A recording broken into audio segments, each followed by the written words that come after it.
अटल बिहारी वाजपेयी हिंदी विश्वविद्यालय भोपाल के सागर सेंटर 310 में प्रवेश प्रारंभ, जिसमें कार्य सबसे लोकप्रिय डिप्लोमा प्राथमिक चिकित्सा उपचार सेंट्रल बैंक ऑफ इंडिया के पास नेहानगर मकरोनिया सागर। हम सबके बीच में मध्य प्रदेश भारतीय जनता पार्टी के प्रदेश के प्रवक्ता आदरणीय श्री आशीष अग्रवाल जी भाई साहब, प्रदेश मीडिया प्रमुख हैं। उस जन आशीर्वाद यात्रा में होने वाली लगातार 3 दिन 18, 19 और 20 3 दिन हमारे जिले में जो यात्रा रहेगी, भाई साहब विस्तृत रूप से आप सभी को उसके बारे में बताएंगे। मध्य प्रदेश में भी जो जन विशेष महत्व के स्थान सागर में मैं उपस्थित हूँ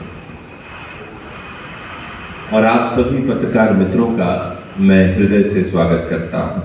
तक हम एक संवाद अधिक हमने आयोजित किया है और इस संवाद में मेरे साथ उपस्थित सागर जिले के यशस्वी और युवा अध्यक्ष मेरे छोटे भाई आदरणीय गौरव सिरोठिया जी, मंच पर उपस्थित भारतीय जनता पार्टी सागर के वरिष्ठ अन्य नेतागण आदरणीय श्री सुखदेव मिश्रा जी, श्री वृंदावन अहिरवार जी, श्री श्याम तिवारी जी, जगन्नाथ घुरैया जी, हमारे मीडिया प्रभारी श्रीकांत जैन जी, आलोक केशरवानी जी, प्राशुभ जैन जी। 5 यात्राओं के रूप में जो भारतीय जनता पार्टी मध्य प्रदेश के द्वारा प्रारंभ की गई है, तो मुझे बताते हुए गर्व और हर्ष होता है कि आगामी 2 दिवस में ये सागर की उस पुण्य धरा को छूने वाली है। सागर जब मैं भोपाल से चला तो जो सुखमय सड़कों का मुझे जाल में सागर में जो चहुमुखी विकास है वो एक विशेष है और इसीलिए आज बुलंद बुंदेलखंड की पहचान के रूप में समृद्ध सागर भी इस देश के नक्शे पर अपनी बेमिसाल पहचान छोड़ चुका है।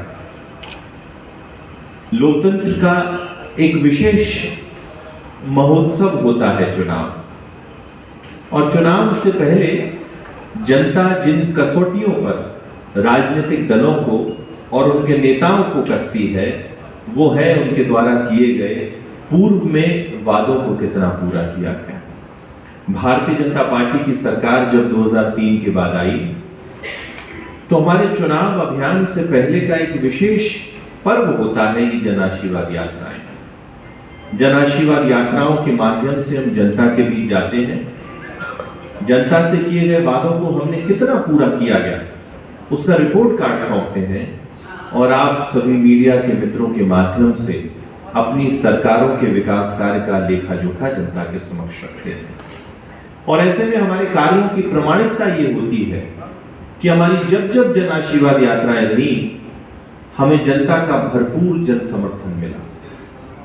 और इस बार की जो 5 जन आशीर्वाद यात्राएं चल रही हैं, इसमें जो जनता का जन सैलाब उमड़ रहा है ये बताता है कि हमारी सरकारों की दशा भी ठीक रही और जमीन पर साकार किया, अपितु विकासवाद और राष्ट्रवाद के जो आयाम स्थापित किए वो किसी से अछूते नहीं है।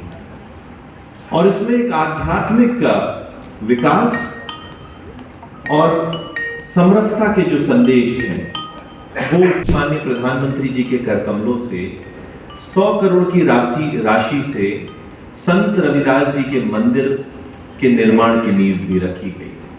संत रविदास जी के वो जो अमर वचन हैं वो सदैव राम राज्य की परिकल्पना करने वाली सरकारों की राह प्रशस्त करते रहेंगे, जिसमें उन्होंने कहा था कि ऐसा चाहूं राज में जहां मिले सबन को अन्न, छोटा बड़ा सब संग बसे, रैदास रहे प्रसन्न। तो इन्हीं मूल पंक्तियों पे चलते हुए पंडित दीनदयाल उपाध्याय जी ने आज से लगभग 50 वर्ष पहले अंत्योदय की परिकल्पना दी और आज उसी परिकल्पना को साकार करते हुए ना सिर्फ हमने गांव गरीब किसान के जीवन को आसान किया, अपितु सामाजिक समरसता के लिए संत रविदास जी के मंदिर की भी स्थापना की, जो सिर्फ एक मंदिर नहीं अपितु पूरे बुंदेलखंड की तकदीर और तस्वीर को बदलने वाला साबित होगा। आने वाले सालों में 2 लाख नौकरियां आज इसी एक प्रयास से इस क्षेत्र को मिलने वाली है। और आप सब जानते हैं कि जब नौकरियां होती हैं तो आर्थिक विकास होता है, समरसता होती है, समृद्धता होती है। तो इन सारे विषयों में भारतीय जनता पार्टी की सरकार ने बुंदेलखंड के साथ पूरा न्याय करने का प्रयास किया। और इसीलिए हम कहते हैं कि भाजपा मतलब गारंटी उन्नति की और कांग्रेस मतलब गारंटी बदहाली की।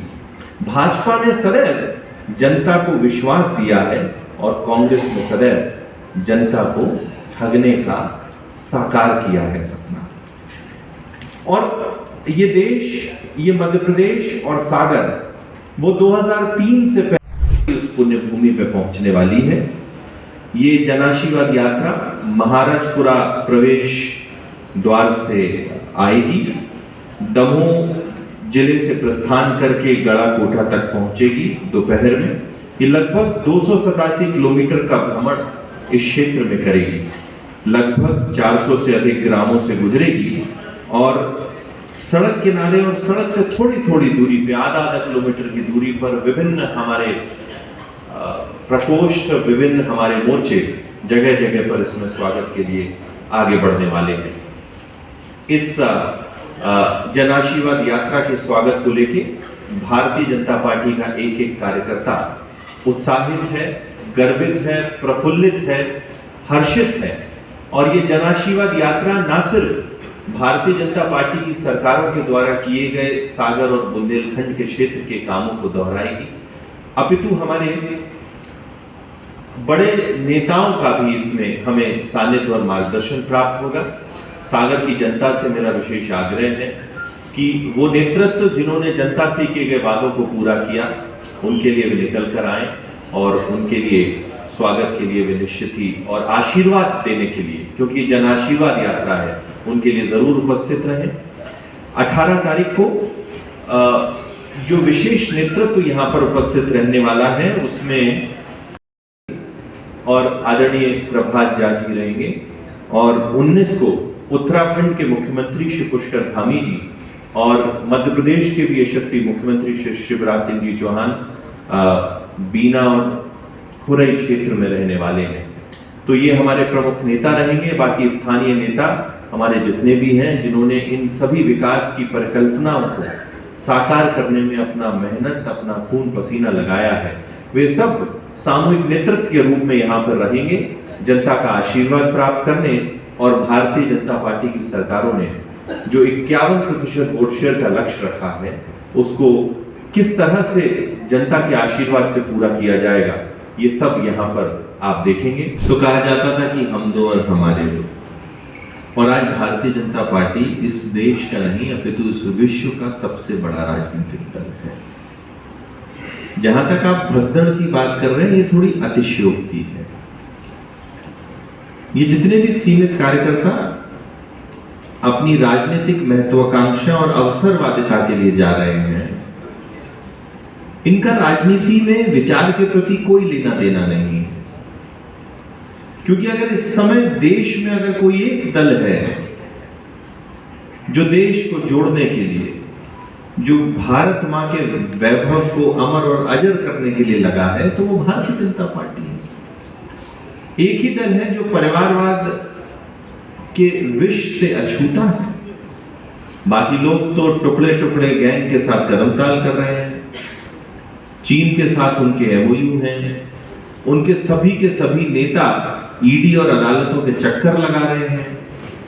वो जब कुछ कहते हैं तो उसमें तालियां पाकिस्तान में पिटती हैं। तो ऐसे में अगर एक दल जो देश का विकास कर सकता है, जो गांव गरीब किसान की परेशानियों को आसान कर सकता है, वो भारतीय जनता पार्टी के नेतृत्व की सरकारें हैं। और ऐसे में इस समय छोड़ के जाना सिर्फ और सिर्फ राजनीतिक अवसरवादिता, राजनीतिक अति महत्वाकांक्षा से अधिक और कुछ 80 में बने, तो ऐसे तो हमारे पास कोई आता ही नहीं। देखिए, ये विचार के प्रति जब मजबूती से कोई पार्टी काम करती है, जब नेतृत्व की प्रामाणिकता ऐसी है कि लोगों में विश्वास होता है कि हाँ, इसी नेतृत्व के साथ में, इसी राजनीतिक दल के साथ में हम अपनी राजनीतिक महत्वाकांक्षाओं को, जो गरीब का भला करने वाली पूरी की जा सकती है तो लोग आते हैं। और ऐसे में जहां एक और कांग्रेस शिवराज सिंह जी चौहान ने पत्रकार मित्रों के लिए कई उन्होंने अपने जो मंतव्य है उसको उन्होंने स्पष्ट किया है। अगर उसके अतिरिक्त कोई और सुझाव है तो सबसे पहले तो हम अपनी हर जन आशीर्वाद यात्रा के साथ एक आकांक्षा पेटी भी रख के चल रहे हैं, जिसके लिए पत्रकार साथी भी आमंत्रित हैं। अगर आप मुझे भी अपने वो सुझाव दे सकते हैं और निरंतर हम संपर्क और संवाद में रहेंगे। मैं आपको पूरा ब्यौरा दूंगा कि आपके दिए गए सुझावों को मैंने कहां पहुंचाया और उस पर क्या कार्रवाई हुई है। उत्तराखंड के मुख्यमंत्री जी का कार्यक्रम आ चुका है कि खुरई में और बीना में 19 तारीख को वो मंच सभा को संबोधित करेंगे और माननीय मुख्यमंत्री शिवराज सिंह चौहान जी का भी कार्यक्रम अभी प्रस्तावित है। आज दोपहर तक वो भी कंफर्मेशन आ जाएगी कि 19 को बीना में और खुरई में वो मंच सभा को संबोधित करेंगे। और बीना में 19 तारीख को मंच सभा के बाद खिमलासा में एक रथ सभा, खिमलासा से मालतौन, बरौदिया, रजवास, बांदरी होते हुए यह यात्रा रात्रि विश्राम बंडा करेगी बहरोल से। तो बहरोल में एक रथ सभा करते हुए बंडा में इसका रात्रि विश्राम होगा। वो बंडा में सुबह 11 बजे फिर एक मंच सभा होगी और बंडा में मंच सभा करने के बाद यात्रा पूरे बंडा में घूमेगी, वहां से शाहपुर और शाहपुर के बाद गढ़ाकोटा में ये यात्रा पहुंचकर वहां पर एक बड़ी मंच सभा होगी और फिर दमोह जिले में ये यात्रा पथरिया विधानसभा से प्रारंभ होती हुई दमोह जिले में प्रवेश करेगी। ऐसे 20 तारीख का ये रूट है। 3 दिन तक रहने वाली इस जनाशीर्वाद की यात्रा 8 विधानसभा क्षेत्रों से होकर गुजरेगी, जिसमें 18 तारीख को यह देवरी विधानसभा से लेकर सुर्खी, नरियावली तथा सागर में प्रवेश करेगी। इस 18 तारीख को हरियाणा के माननीय मुख्यमंत्री श्री मनोहर लाल खट्टर जी और हमारे पूर्व प्रदेश अध्यक्ष और राज्यसभा सांसद आदरणीय श्री प्रभात झा जी रहेंगे। 19 तारीख को यह जो यात्रा है नरियावली, खुरई, बीना और बंडा में, जहाँ पर उसका रात्रि विश्राम है, वहाँ पर प्रस्थान करेगी। और इस यात्रा में उत्तराखंड के यशस्वी मुख्यमंत्री श्री पुष्कर धामी जी और माननीय मुख्यमंत्री मध्य प्रदेश श्री शिवराज सिंह जी चौहान का प्रस्तावित कार्यक्रम है। भारतीय जनता पार्टी सागर का हर एक कार्यकर्ता हमारे वरिष्ठ नेतृत्व के साथ, सामूहिक नेतृत्व के साथ इस यात्रा में रहने वाला है और जनता से किए गए अपने वादों को पूरा करने का आशीर्वाद सागर की जनता से भरपूर मिलेगा, ऐसा मैं पूरा विश्वास है। आप सभी पत्रकार साथी भी इसमें शामिल। अटल बिहारी वाजपेयी हिंदी विश्वविद्यालय भोपाल के सागर सेंटर क्रमांक 310 में प्रवेश प्रारंभ, जिसमें करें सबसे लोकप्रिय डिप्लोमा प्राथमिक चिकित्सा उपचार। इसके अलावा भारत में पहली बार गवर्नमेंट यूनिवर्सिटी से करें diploma in electro homeopathy DEMS। इसके साथ साथ हॉस्पिटल मैनेजमेंट और basic health care PG diploma में भी सीटें उपलब्ध। तो प्रवेश है सागर संभाग के सबसे पुराने और 100% रिजल्ट देने वाले सेंटर 310 में। ऑफिस का पता है सेंट्रल बैंक ऑफ इंडिया के पास, नेहानगर, मकरोनिया, सागर। Mobile number 7000834232।